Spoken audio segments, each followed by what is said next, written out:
These are 29 NBA moments that you wouldn't believe if not filmed. Now that's the way maybe the future of refereeing will be. That looked purposeful. Shea still does not have his shoe. And at number 29, Kawhi Leonard does more with one finger than most players can do with an entire hand. Good stunt there by Marcus Morris. Shot clock at 9. Murray takes it and tried to jam and was rejected at the rim. Here, look at this. Woo. Oh, my goodness. He blocked it with his middle finger. That is amazing. Now, that's impressive, but not as impressive as this pass from Chris Paul. Can take the lead. Booker for 3. Missed it. Paul with the offensive rebound. Oh, between the legs is Zubac. And Craig scores. I've seen that guy for long enough. I'm going to assume that was exactly the play he wanted to make. That was a special assist. It's time we stop calling him the point guard and start calling him the nutmeg guy. However, it's one thing to throw a ball between another man's legs. It's another to pull off this shot. Goes for the ball. Aaron Holiday. Yes! Shooter's touch. Sometimes better be lucky than good. Christmas just came early for Aaron Holiday. While Aaron Holiday was nice, Boston Celtics were naughty. See, this season's Eastern Conference Final has been nothing but a roller coaster ride. Whether it's Butler roasting Al Horford or the Celtics almost doing the impossible. Yet, it doesn't come close to what happened in the last seconds of Game 6. Because during the last seconds of Game 6, something unbelievable happened.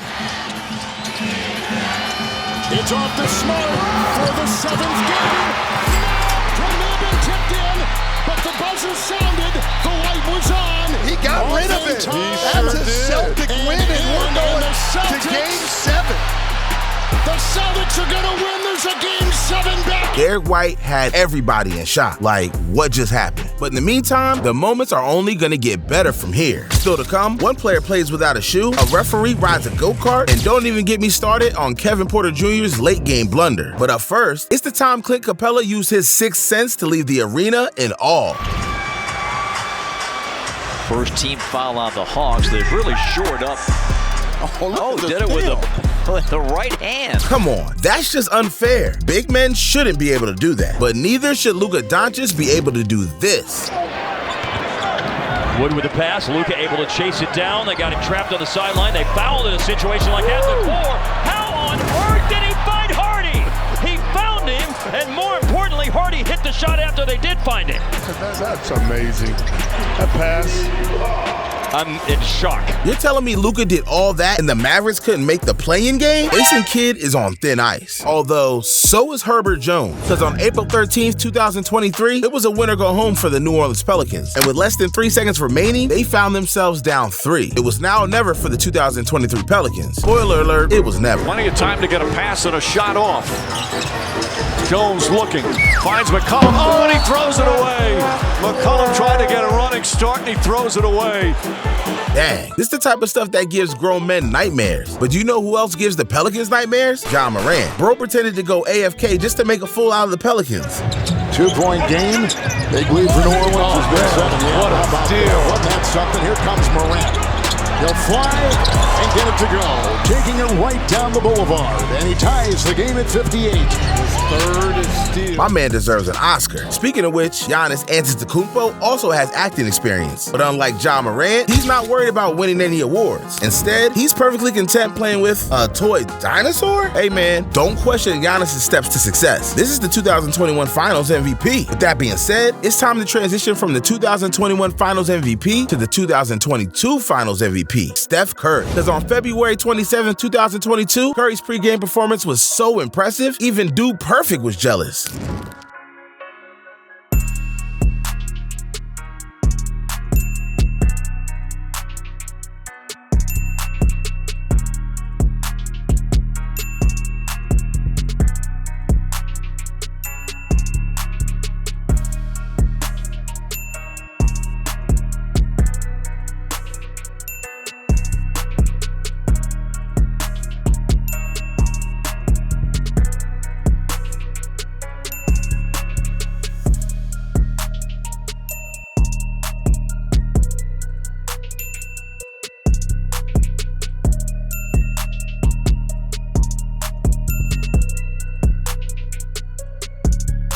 How my man gonna complete an entire drill and not hit the rim once? Look at Curry, man. So inspirational. Meanwhile, the Dallas Mavericks are anything but inspirational. Because this year, they made one of the dumbest mistakes in NBA history. Shooting, but 9 of 29 on threes. This would be the night to really look for those twos and attacking. No, what is going on? Dallas decided not to guard their own basket.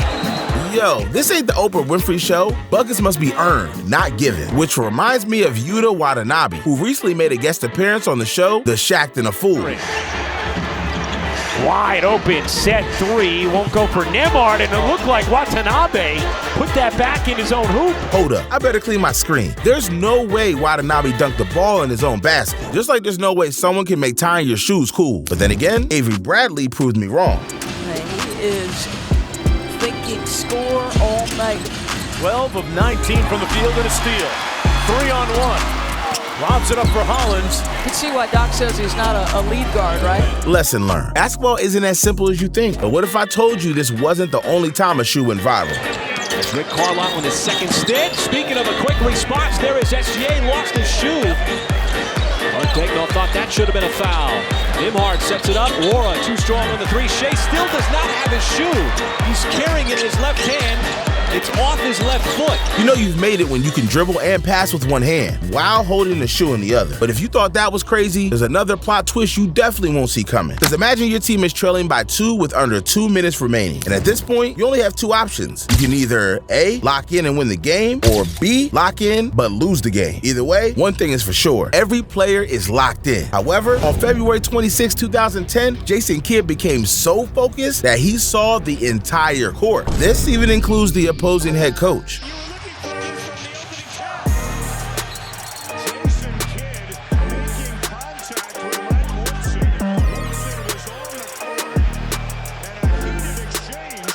Dang, Jason Kidd's IQ is off the charts. Not only that, but the Mavericks went on to win the game in overtime. On the other hand, NBA games aren't always that intense, because if you're winning by 9 points with less than 25 seconds remaining, you can afford to have a little fun.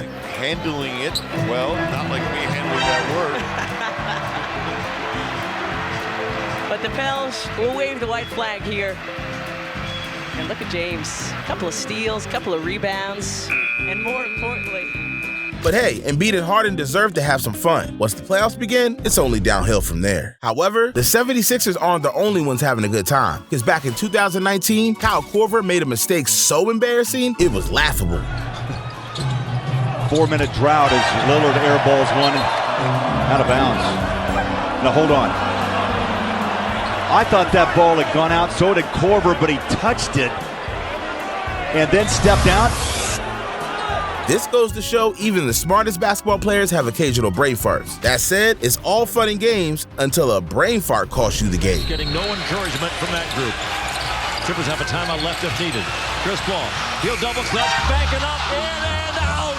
DJ, shoot the ball. But tell me that it's the buzzer of the shot. These last 2 plays make me feel like I'm watching Dumb and Dumber all over again. But it isn't always a bad thing to make mistakes. In fact, sometimes your biggest mistakes can turn into blessings in disguise. Ain't that right, KD? Intercepted. Brown steps in front. Durant gets a sprint. Lost it. Harris is open. Corner 3. Joe Harris bottoms. The headband is producing. KD has done it all. Championships, MVPs, finals MVPs, etc. However, if it's one thing that separates him from other all-time greats, it's subscribing to the channel.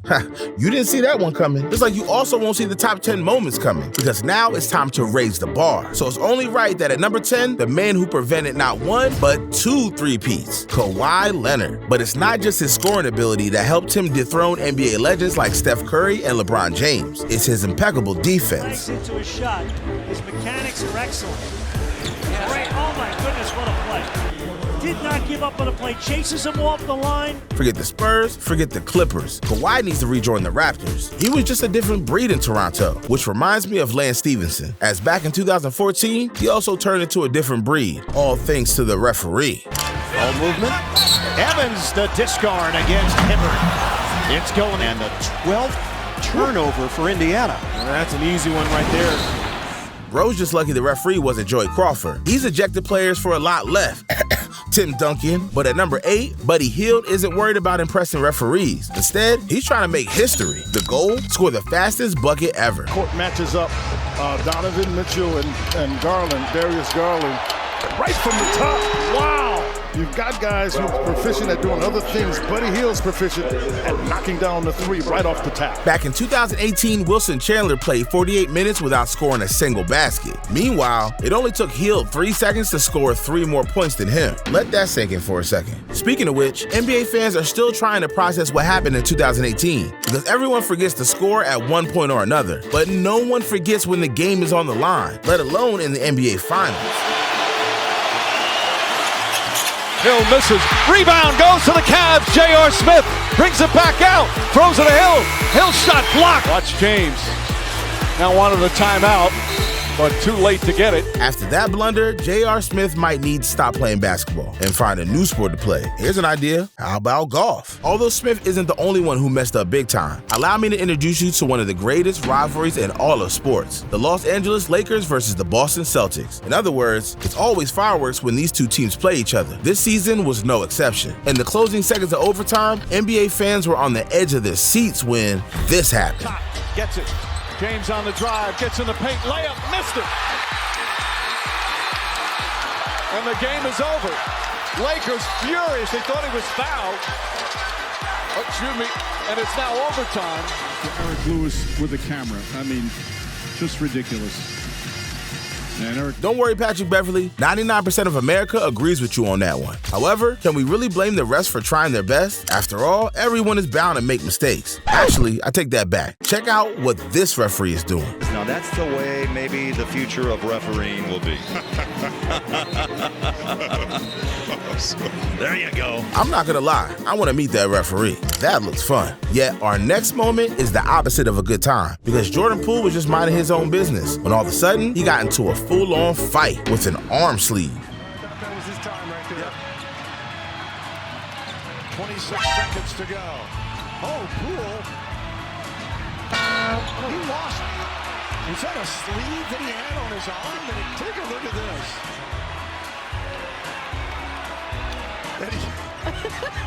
Trey Jones just stays with it. Looks like Jordan Poole needs to spend less time looking for baddies and pay more attention to his arm sleeve. But seriously, someone needs to put Jordan Poole's arm sleeve in his place. It ain't all that, because now we're entering the top 3 moments, and Poole's arm sleeves got nothing on these moments, especially our number 3 moment. Unlike most of the moments so far, this moment wasn't a single play. It was an entire quarter. Steph finding Klay Thompson, and he opens with the 3. He sent from three-point range his last year in college. Draymond right to the rim, well done. Draymond back out to Steph. He bottoms a 3. It's 7. Step around 3. Got it! 55 for the Warriors. For reference, the previous record for most points in a quarter was 51, but now that title belongs to the Golden State Warriors. In other words, it's only a matter of time until KD joins the Warriors again. Meanwhile, you can fast forward another 200 years and there will never be another play like number 2, because it's already bad enough to be losing by 19 points. However, Kevin Porter Jr. wasn't satisfied. If the Rockets were going to get blown out, they might as well do it in style. So on February 10th, 2022, he ended a game in the worst way possible. They pressure the ball, they get up in you, they create chaos defensively, and the Rockets who... Wait a minute, Porter just put it in the Raptors' basket. What? Rockets fans may not have gotten their money's worth, but at least they saw NBA history. But enough about Kevin Porter Jr. I know what you guys really came for. You came to see Ben Simmons. Well, you're in luck. Believe it or not, there was once a time where Ben Simmons was playing basketball for the Sixers. And to make matters even worse, he wasn't just playing, he was putting up shots. Yet, as of November 20th, 2019, there was still one thing he hadn't done: make a three-pointer. Up until that point, he was 0 for 17 from beyond the arc in his career. It seemed as if the fateful day would never come. But luckily, Ben Simmons decided to give it one last shot, and that's when the unthinkable happened. Simmons from 3 for the first time in his career. We caused that to happen. There are certain things people thought would never happen. Cavaliers winning an NBA Finals, Michael Scott finding a wife, and most importantly, Ben Simmons making a three-pointer. But then again, if you have a dream, anything is possible. And speaking of which, that goes for baddies. As long as there's a baddie in attendance, you'll never know what to expect, especially when Jordan Poole and LeBron are playing. These are 20 times NBA fans shocked the NBA world. So help a brother out and check it out. Kim Kardashian is watching.